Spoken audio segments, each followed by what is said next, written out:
to boycott these businesses that never gave back. They made communities clash and made paper bag cash off the backs of the working class. Separated us and tried to bring division to longtime residents and native San Franciscans. We brought culture without even trying. Like looking at him say, build the wall. It's like, that was dying. It's time. I just hope that we prepare for the closure, though the struggle continue. American leases. Since 2005, at Park Merced, we have supported 62 displaced San Francisco families, including 31 from the Mission District affected by unforeseen circumstances, like fires. These families are given the opportunity to live at Park Merced for up to 2 years, paying the same rent they paid in the apartment that they left, as low as $485 in one example. And we're the only landlord to do so in San Francisco. We also hold 333 Section 8 leases, the largest of any landlord in the city. And we have nearly 7,000 homes in the development pipeline, including at Park Merced, where we'll be providing existing impacted residents with a brand new replacement apartment at the same rent control rate. 1979 Mission is located at the famous intersection of 16th and Mission Street, on one of the region's most important transit hubs, serving nearly 13 million passengers a year. And with the growth of Mission Bay and Chase Arena, this is the front door and gateway to the city. 1979 Mission today is an underused parcel where no rental apartments exist today. Hey. Time. Excuse me, folks. We don't need any outbursts. What up? Here, please. I can assure you that But yes, your time is I recorded that if you want to see later. From organized opposition to this project.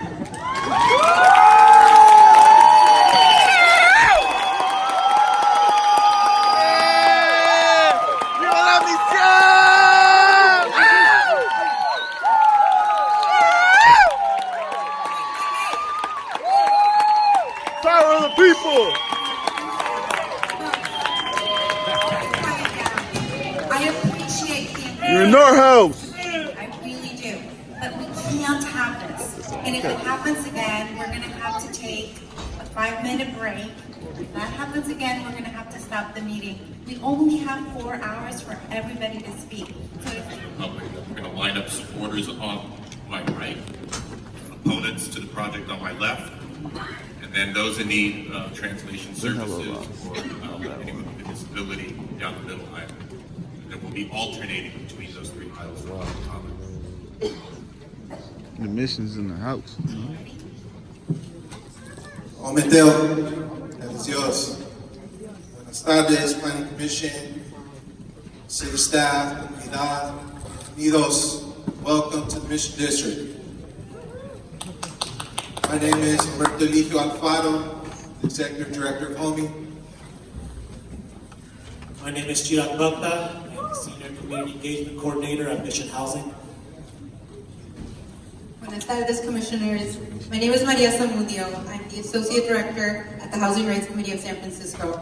And we are the Plaza 16 Coalition, a grassroots alliance supported by over 100 organizations, including Faith in Action, Dolores Street Community Services, MEDA, Poder, the Women's Building, as well as our stated organizations.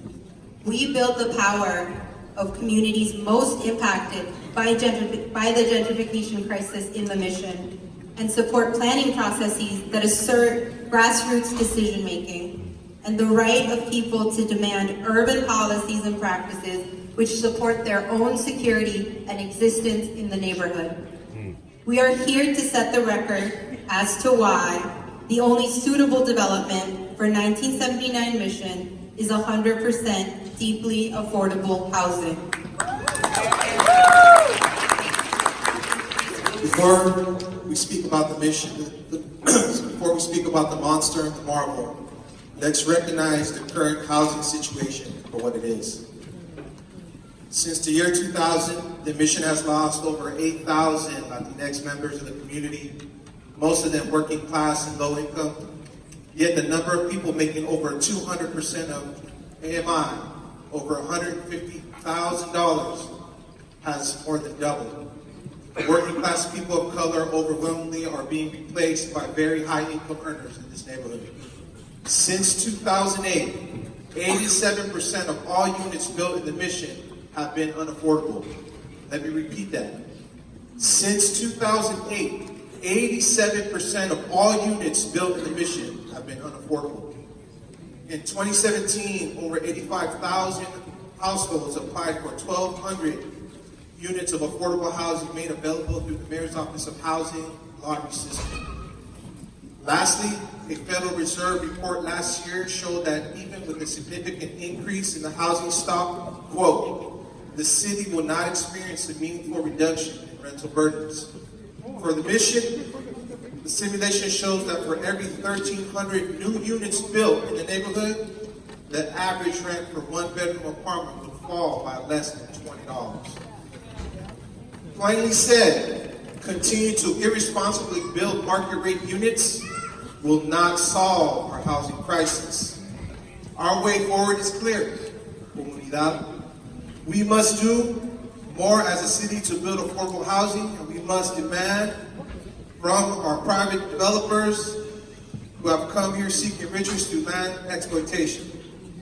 That brings us directly to Maximus Real Estate Partners and the Monster of the Mission.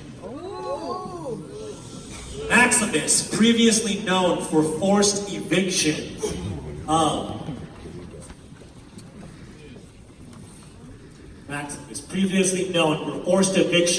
of Black and brown families on the Riverton Homes in Harlem, New York, and the eviction of Section 8 tenants and firing of SEIU, USWW, union janitors, maintenance workers, and security guards at Park Merced here in San Francisco have brought us this monster.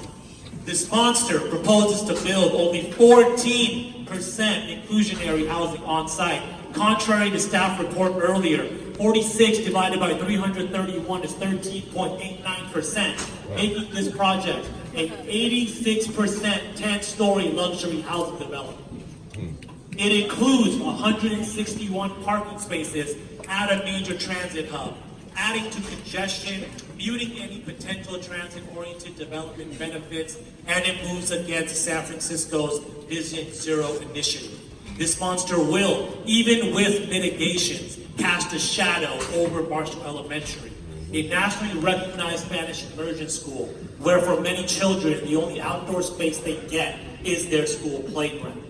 It will further destabilize the low-income housing market around 16th and Mission. The monster has already been used as a selling point when the Grand Southern SRO had it in their real estate act. Their project for 1979 Mission Street doesn't even fit within the parameters of what city regulations mandate due to the 2016 passage of Proposition C, which set inclusionary rates from 18 to 25%, nor what has been set as precedent for the neighborhood, the Beast on Bryant, which after community pressure amounted to what is about 40% on-site inclusionary housing. Their proposal from November somehow boasts 62%. If you are not building 48% more, equating to 159 more affordable units on site, they can't claim that percentage. That is not how math works, that is how deception works. Rental subsidies are not the same nor as effective as new affordable housing units. In response to their other unsubmitted idea, they can't offer what they don't have. They don't own the access land nor Tillman's laundromat. An empty-handed offer is just that, empty. If you want credit for the affordable units, they should build those units. The dirt is not useful to us. And at the end of the day, their monster remains an inadequate and inefficient project. This new idea is just another delay and distraction tactic and a coward's threat to take it to the ballot. We cannot and will not accept a future with Maximus and their monster. They and corporations like them were the architects and profiteers of the housing crisis to begin with. Their motive is money. Speculators do not have the solutions. This development is out of date. This vision is out of touch with the needs of the neighborhood. The numbers, policy recommendations, and community demand all point to one option: 100% affordable housing with support services for 1979 Mission Street, which finally brings us to our alternative proposal, the marvel in the Mission. Our commitment to community needs at the 16th Street Plaza don't end at defeating the monster. Our long-term commitment is to help bring the deeply needed housing and services to the plaza and further improve the neighborhood.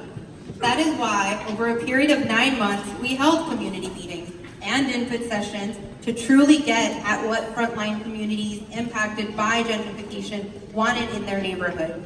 It was overwhelmingly clear they wanted 100% affordable housing with support services on the ground floor. True to the values espoused by both the planning department and the community alike, we modeled a strong example of how and why a community developed planning process is both necessary and functional. This truly democratic process on the foundations of grassroots organizing led us to create the marvel in the mission, an alternative proposal fully envisioned and designed by the communities most impacted by this crisis. Here you can see the proposal. A 100% affordable housing project that would be local hire and 100% union built, as are all affordable projects in San Francisco, with support services on site, a community center, an open green space leading towards Marshall Elementary School, as opposed to a monster literally blocking out the sun. This is the housing that can actually be lived in by the workers who build it. Recently, we began preliminary discussions with an awarded architecture firm that has experience building affordable housing with open green space and experience building on top of a BART station.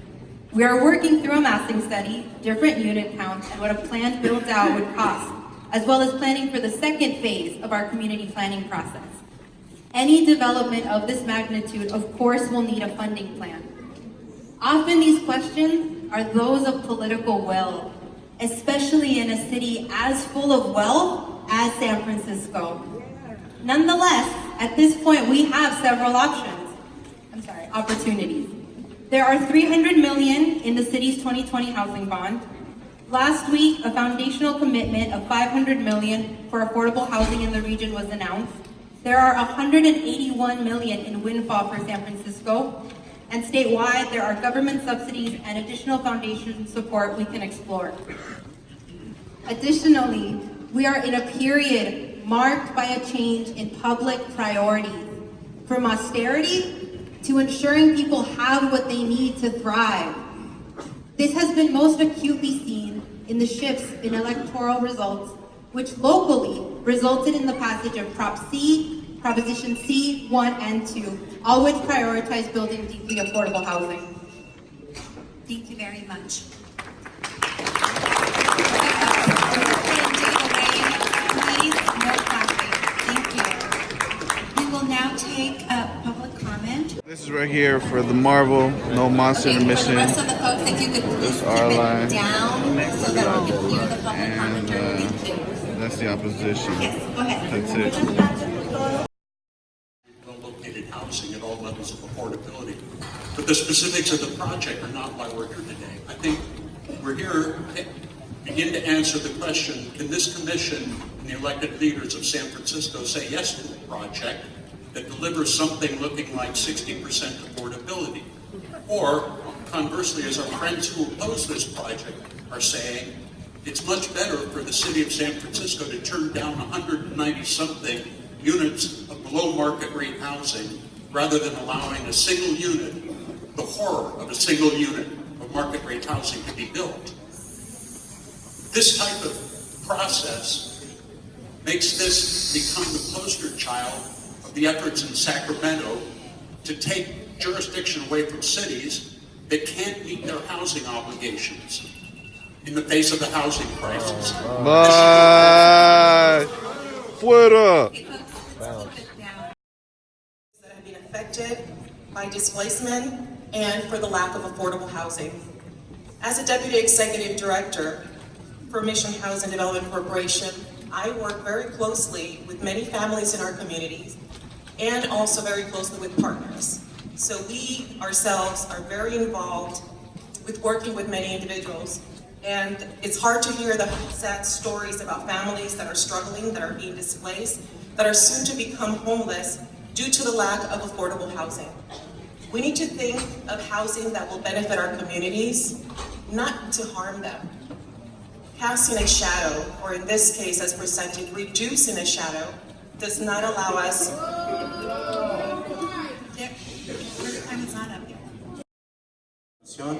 Quiero primero decir que este lugar es mi escuela.